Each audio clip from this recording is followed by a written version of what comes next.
Good morning students. मैं Priyanka Choubey Central Public Academy शहीदवारा से आप लोगों को हिंदी का काव्य खंड से फर्स्ट चैप्टर सूरदास का फर्स्ट पैराग्राफ मैंने पिछले वीडियो में पढ़ाया है। ये सेकंड पैराग्राफ है, ठीक है। मन की मन ही मांझ रही, कहिए जाय कौन पे उधो, ना ही परत कही। अवधि आधार आस आवन की, मन तन बिथा सही। अब इन जोग संदेशनि सुन सुन, बिरहिन बिरह दही।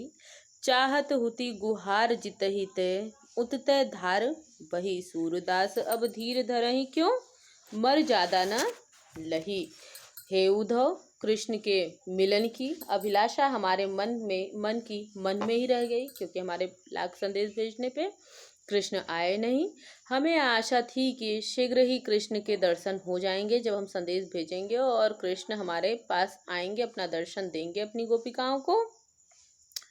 हम चाहती थी कि जिन बातों को न कहना पड़े उन बातों को हम किससे कहें, ठीक है। अब हम किससे कहें जिन बातों को हम नहीं चाहते थे कि कहना पड़े, अब हम उनसे किससे कहें। हम अपने मन की बातें केवल कृष्ण को ही बताना चाहते हैं, ठीक है। और आगे कहते हैं कि लेकिन उनके न आने पर हम किसके सामने अपनी इच्छाएं व्यक्त करें। और कह रही हैं कि अब इन जोग संदेशनि सुन सुन, बिरहिन बिरह दही।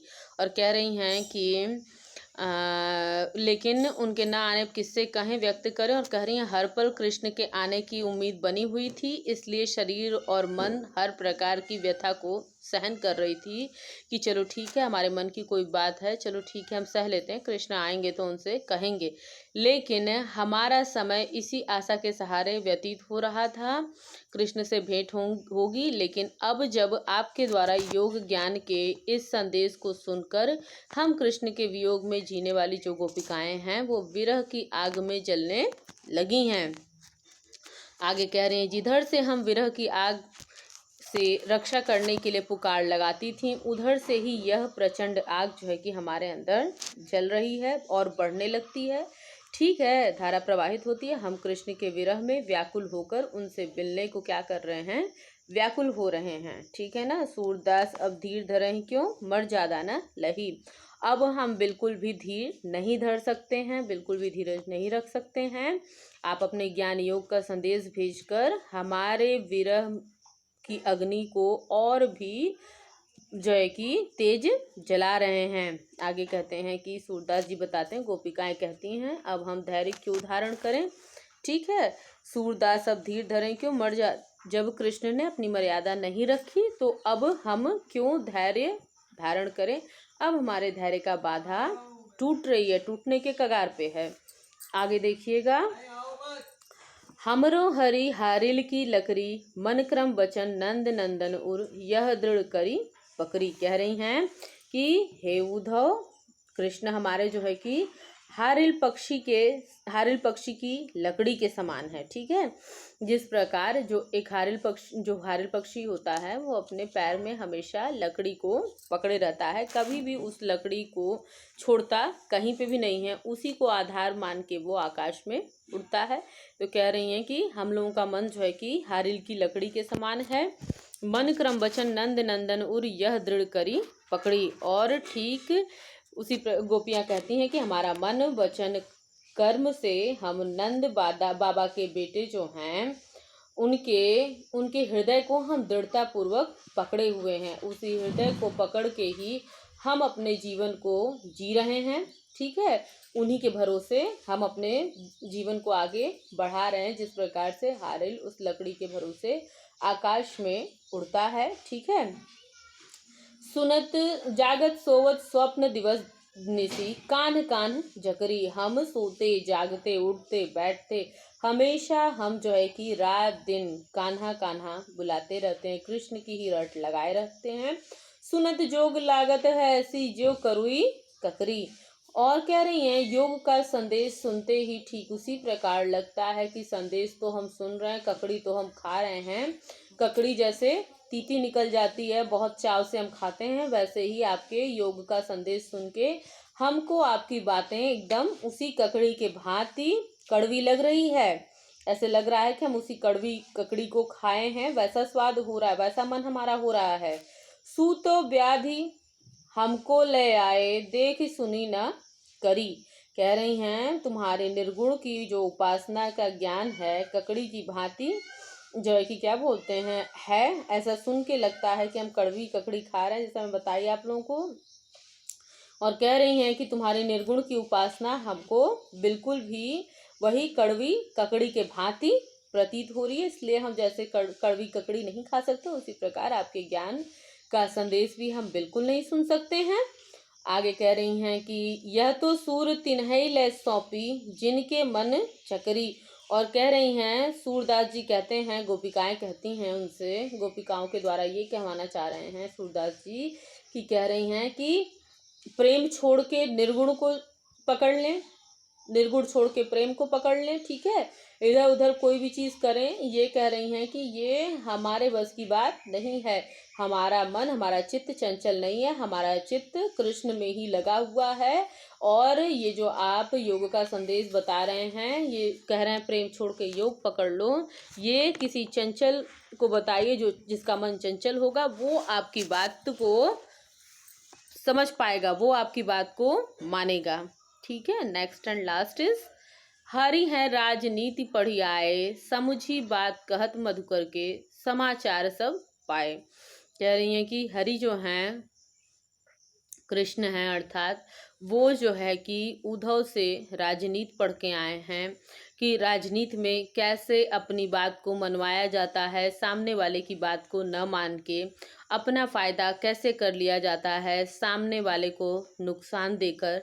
कह रही हैं उसी प्रकार से हरि राजनीति पढ़ के आए हैं। समुझी बात कहत मधुकर के, समाचार सब पाए। कह रही हैं कि इसलिए वो प्रेम संबंधी जो बातें हैं वो भी कपट और छल से कर रहे हैं, ठीक है। और कह रही हैं कि एक तो अति चतुर होते पहले ही अब गुरु ग्रंथ पढ़ाए। एक तो वो पहले से ही बहुत चतुर थे, अब वो ग्रंथ पढ़ आए हैं चालाकी का, तो और भी वो चतुर हो गए हैं। बड़ी बुद्धि ज्ञानी जो उनकी जोग संदेश पढ़ाए।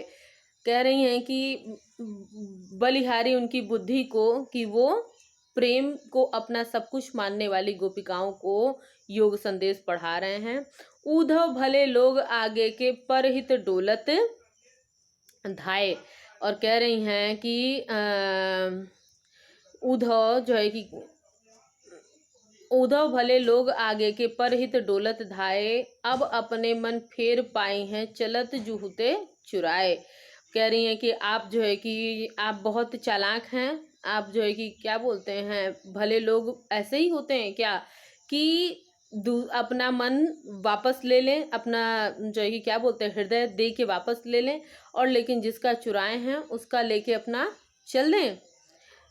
ते क्यों अनीति करे आपनु, जे और अनीति छुड़ाए। और आप इस तरह से, आपको अनीति करना शोभा नहीं देती है। कह रही हैं कि वो अपनी सखियों से कहती हैं, पहले समय में यहाँ के लोग बहुत ही सज्जन हुआ करते थे। कहाँ के? वृंदावन के, जो दूसरों की भलाई के कार्य करते हुए इधर उधर भाग दौड़ करते फिरते थे। और दूसरी तरफ उद्धव हैं जो अब अबलाओं को सताने के लिए यहाँ भागे चले आए हैं, ठीक है। हम तो कृष्ण से इतना भर प्यार चाहते थे कि मथुरा जाते समय हमारे मन को, जो कह रही हैं कि क्या बोलते हैं, हमारे मन को जो वो लिए थे, चुराए थे, उसको जाते वक्त देते हुए जाएं, ठीक है। आगे कह रही हैं, ते क्यों अनीति करें आपनु, जे और अनीति छुड़ाए। और कह रही हैं कि राजा को शोभा नहीं देता है। अब तो आप मथुरा के राजा हो गए, आपको शोभा नहीं देता है। राजा तो प्रजा का भला चाहता है, लेकिन आप तो अनीति कर रहे हैं। आप जनता को सिखाते हैं कि अनीति नहीं करना चाहिए, लेकिन आप खुद कर रहे हैं। हम लोगों का जो है कि ये अनीति है ना, कि आपने हमारा दिल ले लिया और हमको दे नहीं रहे हैं हृदय, तो ये अनीति ही कर रहे हैं। जो मतलब अच्छा सिखाता है वही जो है कि बुरा करता है, बुरा लोगों को करने से मना करता है। कह रही हैं, राज धर्म तो यह सूर जो प्रजा न जाहि सताए। और कह रही हैं कि आप राजा हैं, राजा का धर्म यही है कि प्रजा को सताना नहीं चाहिए। तो आपका क्या यही धर्म है कि आप प्रजा को सताइए? ठीक है। और कह रही हैं कि सूरदास जी कहना चाहते हैं कि गोपिकाएं कहती हैं कि राजा या शासक का धर्म होता है उसकी प्रजा पर अत्याचार न हो, उसे किसी प्रकार भी दुख न हो। कह रही हैं जबकि कृष्ण का एक और वर्णन कर रही हैं, बता रही हैं कि जबकि कृष्ण ने अपने स्वार्थ के लिए और कुब्जा का प्रेम पाने के लिए हमारे सुख को लूटने के प्रयोजन से योग ज्ञान का संदेश भेजा है और उन लोगों को पता चल जाता है। अब कुब्जा जो शब्द आया है वो मैं आप लोगों को बता दूं। कुब्जा उनकी एक दासी रहती हैं वहाँ पे मथुरा में। वो बहुत कुरूप रहती हैं, लेकिन वो कृष्ण को इतना प्रेम करती हैं, इतना उनकी सेवा करती हैं कि कृष्ण भगवान उनको प्रसन्न होकर उनको खूबसूरत बना देते हैं और उनको अपनी रानियों में से एक कर देते हैं। तो वही इन लोगों को थोड़ा सा ईर्ष्या की अनुभूति हो रही है। गोपिकाओं को कह रही हैं कि कुब्जा का प्रेम पाने के लिए आप जो है कि हम लोगों का प्रेम त्याग रहे हैं। ठीक है। तो इस तरह से उद्धव आए हैं ज्ञान का संदेश देने, निर्गुण का, तो योग संदेश देने। तो उस योग संदेश का प्रत्युत्तर गोपिकाएं देती हैं, जो उनको दुख है, कष्ट है। ठीक है।